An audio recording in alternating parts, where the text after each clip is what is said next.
और अब आपको सीधा एक बार फिर से जोशीमठ की तस्वीरें दिखा देते हैं। सीएम धामी इस वक्त जोशीमठ में मौजूद है और यहां पर हालात का जायजा ले रहे हैं, दौरा कर रहे हैं। इस वक्त सीएम धामी सुपर एक्सक्लूसिव ये तस्वीर हम आपको दिखा रहे हैं। दरअसल यहां करीब 574 घरों में दरार से बड़ा खतरा आ गया है और 3000 से ज्यादा लोग जिनके सामने एक बड़ी परेशानी आ गई है।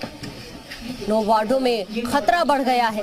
ये देखिए, ये अलग अलग लोगों के घरों में जा रहे हैं सीएम धामी और यहाँ पर जो हालात बने हुए हैं उन्हीं का जायजा ले रहे हैं।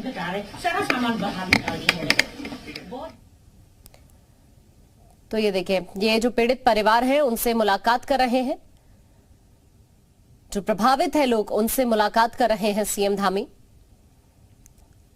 जो उनकी अभी परेशानी बनी हुई है उनको सुन रहे हैं। ये तस्वीरें सुपर एक्सक्लूसिव इस वक्त आपके सामने। ये सिर्फ एक छोटे से बेडरूम से मशरूम की खेती करके महीने का 50,000 कमा रही हैं। मशरूम खेती सीखनी है तो फ्रीडम ऐप को अभी डाउनलोड कीजिए।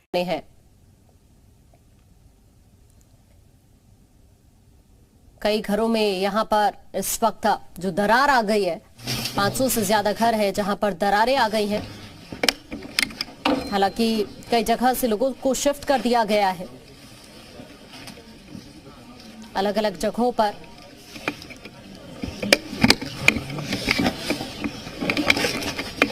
विशाल हमारे सहयोगी लगातार हमारे साथ जोशीमठ से इस वक्त बने हुए हैं। विशाल, ये एक बड़ी परेशानी है, 3000 से ज्यादा लोग प्रभावित हैं। ये दरार आ गई, भूत धसाव वजह मानी जा रही है, लेकिन ना कहीं कुछ वो भी लोग हैं जिन्हें शिफ्ट किया गया तो उनके सामने भी अभी बड़ी परेशानी सामने आ रही है। सुबह जब और रिपोर्टर्स उनसे बात कर रहे थे तो इस बात का जिक्र वो भी करते हुए कि खाने की उन्हें परेशानी आ रही है। रात में स्टे किया तो उसमें भी उन्हें काफी दिक्कतों का सामना करना पड़ा।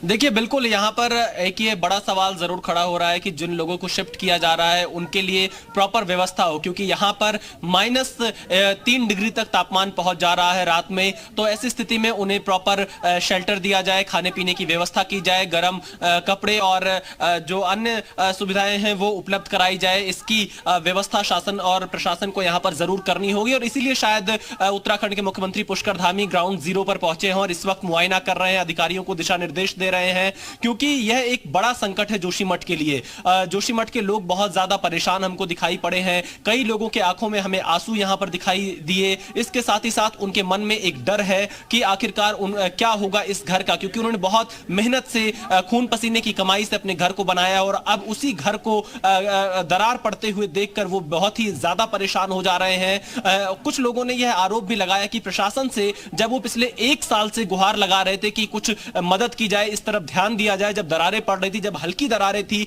उस वक्त प्रशासन ने इस तरफ ध्यान नहीं दिया। और आज जब 10-15 दिनों से यहां पर ज्यादा दरार आई है, जमीनें धंस रही हैं, तब सरकार और प्रशासन दोनों यहां पर एक्शन में दिखाई दे रहे हैं। लेकिन अब बहुत देर हो चुकी है, पर अभी भी अगर एक्सपर्ट टीम की जो रिपोर्ट आती है उस आधार पर काम हो जाए तो शायद जोशीमठ को बचाया जा सकता है, ऐसी उम्मीद लोगों को है। क्योंकि जिस तरह से यहां पर 1976 में मिश्रा आयोग का गठन किया गया था, उसकी रिपोर्ट को नजरअंदाज कर दिया गया। 1976 से आज हम 2023 में खड़े हैं और उस वक्त किसी का ध्यान नहीं गया। अगर समय रहते उस रिपोर्ट के सिफारिशों को ही लागू कर दिया जाता जोशीमठ में तो शायद आज हमें यह तस्वीरें नहीं देखनी पड़ती, लोगों की आंखों में आंसू नहीं होते। क्योंकि जोशीमठ एक आध्यात्मिक शहर भी है, पर्यटन का भी एक बड़ा केंद्र माना जाता है, इसके अलावा सामरिक दृष्टि से बहुत महत्वपूर्ण है। लोग यहाँ पर बहुत ज्यादा पहुंचते हैं, पर्यटक यहाँ पर पहुंचते हैं, होटल्स समेत रेस्टोरेंट और तमाम ऐसे उद्योग हैं जिन पर असर पड़ सकता है इस मौजूदा संकट से। यानी न सिर्फ घरों में दरार बल्कि लोगों के रोजगार से जुड़ा हुआ भी यह मामला है। आने वाले दिनों में संकट और ज्यादा बढ़ सकता है, इसीलिए जोशीमठ के इस संकट को टालने की जरूरत है, जोशीमठ को बचाने की जरूरत है। अब देखना यह होगा कि मुख्यमंत्री पुष्कर धामी यहां पर अधिकारियों को क्या दिशा निर्देश देते हैं, कैसे जोशीमठ को बचाने का प्लान तैयार होता है। बिल्कुल, और विशाल, ये एक बहुत बड़ी चुनौती भी है। 500 से ज्यादा घर हैं जिनमें दरारें आ गई हैं। अब ऐसे में प्रशासन के सामने भी बड़ा संकट है कि यहाँ से जो चीजें हैं वो पहले की तरह सुचारू रूप से हो जाएं।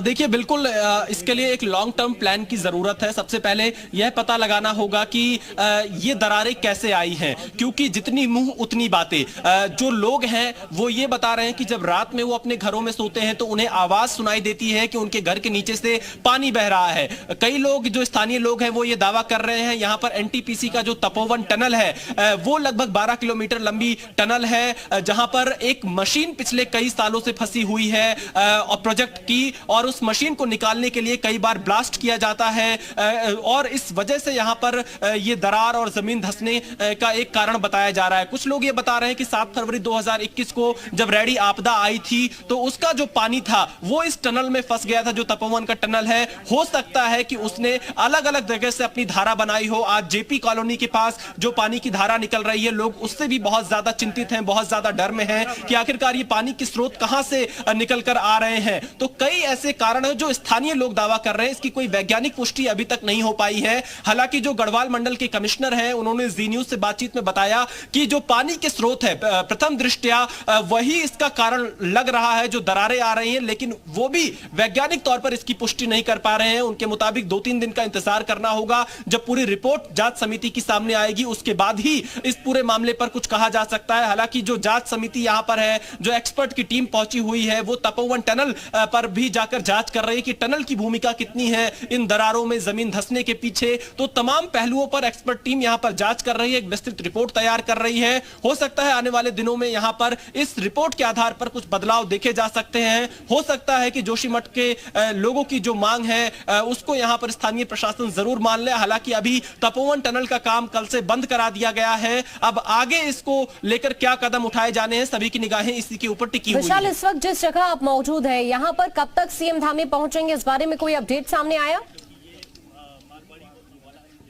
देखिए थोड़ी ही देर में हमें बताया जा रहा है कि मुख्यमंत्री पुष्कर धामी यहां पर पहुंचने वाले हैं, क्योंकि यह इलाका भी दरारों से, जमीन धंसने से बहुत ज्यादा प्रभावित है। ये 2 होटल है, एक बार मैं तस्वीर दिखाता हूं। होटल खाली कराया जा रहा है। जो होटल के कमरों में गीजर लगे होते हैं, फर्नीचर के सामान है, वो सभी लोड किए जा रहे हैं गाड़ी में। यहां से पूरी तरह से इस होटल को खाली कर लिया जा रहा है। इसकी बुकिंग्स कैंसिल कर दी गई है, क्योंकि यहां पर इस मौसम में टूरिस्ट बहुत आते हैं, जिस वजह से आमदनी का सबसे बड़ा स्रोत होता है यहां पर पर्यटन। लेकिन मौजूदा हालात से इन लोगों के रोजगार पर भी संकट दिखाई दे रहा है। होटल के मालिक ने हमको ये बताया था कि जो बुकिंग्स थी उसको कैंसिल किया गया है। थोड़ी देर में यहां मुख्यमंत्री पुष्कर धामी पहुंचने वाले। तस्वीरें देखिए, पुलिस फोर्स यहां पर तैनात है। यहां लोगों से बातचीत करेंगे, स्थानीय लोगों से बातचीत करने के बाद मुख्यमंत्री पुष्कर धामी यहां से रवाना होंगे। अब से थोड़ी देर में यहां पर सीएम पुष्कर धामी पहुंचने वाले हैं।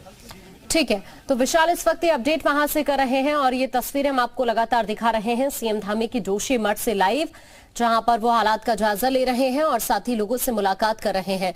चूंकि सरकार जो अभी बेघर परिवार हैं उनकी तो सहायता कर रही है, लेकिन इस वक्त जो हालात बने हुए हैं जोशीमठ के अंदर, यहां पर भी जायजा ले रही है। अब आगे प्रशासन के सामने भी एक बड़ी चुनौती है इन हालात से निपटने के लिए। इसके लिए प्लान क्या अपनाएगी प्रशासन, ये भी देखना होगा।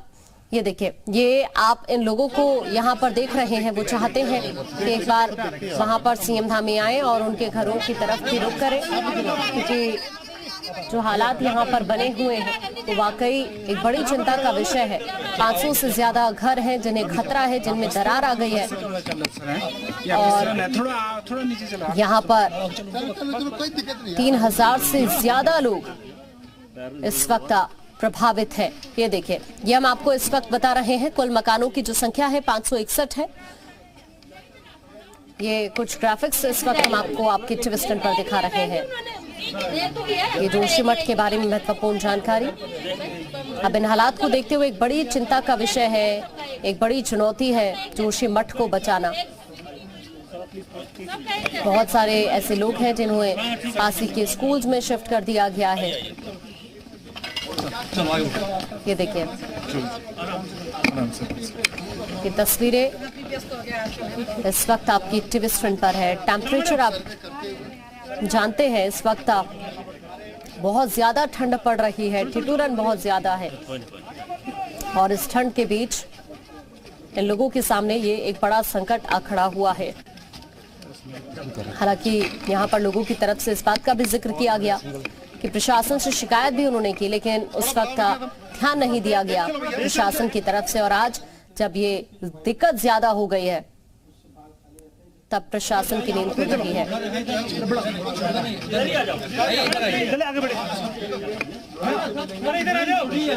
ये इस वक्त तस्वीरें हम आपको जोशीमठ की दिखा रहे हैं आपके टीवी स्क्रीन पर। हालात का जायजा लेते हुए सीएम धामी। ये सिर्फ एक छोटे से बेडरूम से मशरूम की खेती करके महीने का 50,000 कमा रही हैं। मशरूम खेती सीखनी है तो फ्रीडम ऐप को अभी डाउनलोड कीजिए।